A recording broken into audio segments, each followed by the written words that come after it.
kehidupan sejarah Nabi Muhammad? Jawabannya ada dua. Pertama,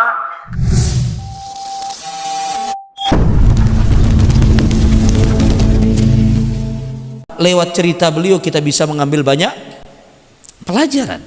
Karena Al-Quran pun sepertiganya kandungannya adalah pelajaran, kisah yang kita disuruh untuk mengambil pelajaran dari. Yang kedua, jamaah sekalian rahmat Allah Subhanahu wa taala, kenapa kita mempelajari kisah perjalanan hidup Nabi besar kita Muhammad sallallahu alaihi wasallam? Jawabannya adalah karena beliau telah dijadikan oleh Allah sebagai uswatun hasanah, qudwatun hasanah, suri tauladan yang baik bagi kehidupan kita. Insyaallah pada malam hari ini kita mulai dengan pembahasan yang menarik dan intinya akan kita ketemu mungkin di pertemuan kedua atau ketiga, yaitu tentang sejarah berdirinya kota Makkah. Kita tahu Nabi Muhammad SAW, Nabi kita dilahirkan di mana? Di kota Makkah. Tapi kita jarang yang tahu bagaimana awal mula berdiri dan terbentuk atau adanya kota Makkah. Jarang dari kita kaum muslimin yang tahu.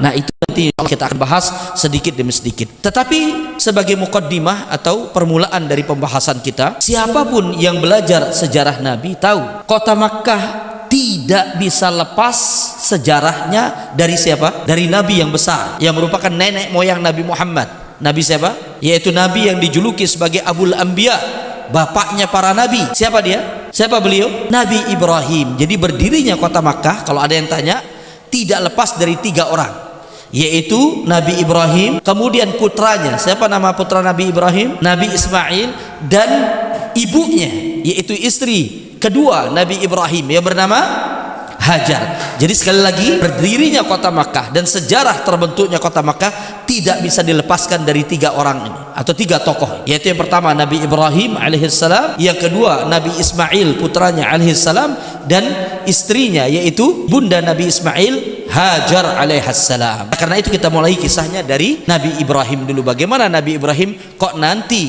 dikaitkan dengan berdirinya kota Makkah? Kita mulai dari tokoh yang pertama dulu, sebelum kita beralih kepada tokoh kedua dan ketiga. Kita tahu bahwasanya Nabi Allah Ibrahim alaihi salatu wassalam, beliau itu hidup jauh berabad-abad sebelum Nabi kita Muhammad sallallahu alaihi wasallam. Ada yang mengatakan Nabi Ibrahim dengan Rasulullah jaraknya lebih dari 20 sampai lebih 20 abad lebih, artinya 2000 tahun jaraknya antara Rasul SAW dengan Nabi Muhammad sallallahu alaihi wasallam. Nah, ini pentingnya bapak-bapak duduk di pengajian. Sekarang berubah menjadi Irak. Jadi Irak itu dulu namanya Babilonia. Jadi panjenengan bapak-bapak kalau baca buku-buku tafsir, sihir pertama kali Harut dan Marut itu terjadi di negeri Babil atau Babilonia, itu Irak sekarang. Jadi Irak sekarang ini dulu di zaman para nabi sebelumnya, Nabi Ibrahim dan sebelumnya, dulu disebutnya negeri Babil atau Babilonia. Beliau hidup di sebuah kota di Babilonia, Babilonia negerinya. Beliau lahir di sebuah wilayah atau daerah kayak kita sekarang Salatiga, di antara wilayah Salatiga Suruh, di antara wilayah Suruh Wonosobo misalnya.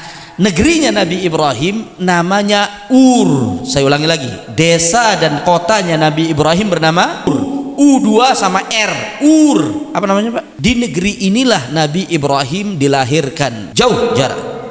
Nah, beliau kalau ada yang bertanya di mana Nabi Ibrahim itu berasal, dari mana kira-kira Nabi Ibrahim? Jangan sampai ngomong Sleman atau Wonosobo. Nabi Daud katanya berasal, Nabi Sulaiman berasal dari Wonosobo. Nabi Sulaiman orang Israel, keturunan Yahudi. Bagaimana mungkin dia orang Jawa sini? Kan nggak masuk di otak kita. Mau penelitian bagaimanapun nggak nyambung. Semuanya nggak nyambung.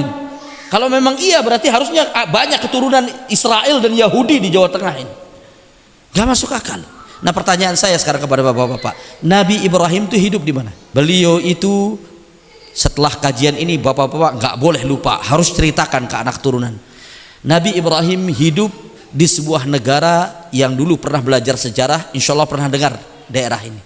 Di daerah atau negeri bernama Babil atau Babilonia. Saya ulangi lagi, Nabi Ibrahim hidup di sebuah negeri yang bernama Babil atau Babilonia. Yang sekarang Babilonia itu sudah berubah nama menjadi